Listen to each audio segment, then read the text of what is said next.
Hey guys, just a quick tutorial today. How to make a graphite powder and sharpen your pencil at home without fancy tools. This is very easy. Here is the material list.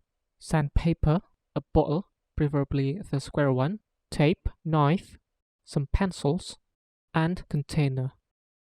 So first we build the sharpener. You cut your sandpaper to match with the bottle size, and we need to secure it and hold it in place against the bottle. So I'm gonna tape it on this side and this side.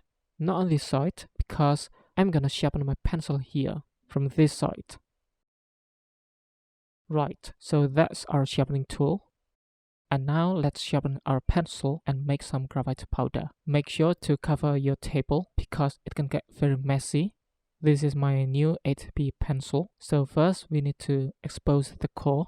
So I'm gonna remove the wooden part real quick here with my knife.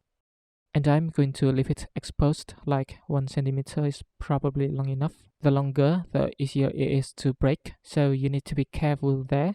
And now I'm just going to rub the pencil against our newly built sharpener. The harder you press against the sharpener, the larger the graphite particle. So a gentle light pressure is all we need. And make sure you keep rotating the pencil so every angle gets sharpened equally. And it's worth mentioning that I don't mix this powder with any other value.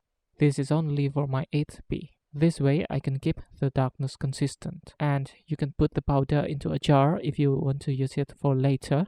Just don't brush your teeth with this powder.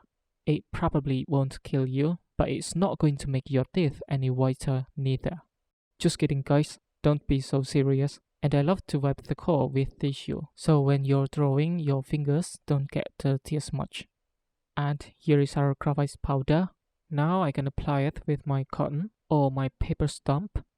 You can do a lot of cool stuff. So check out my other videos too guys. And with that being said, I'm gonna continue with this drawing now, and I hope this is helpful and see you next time.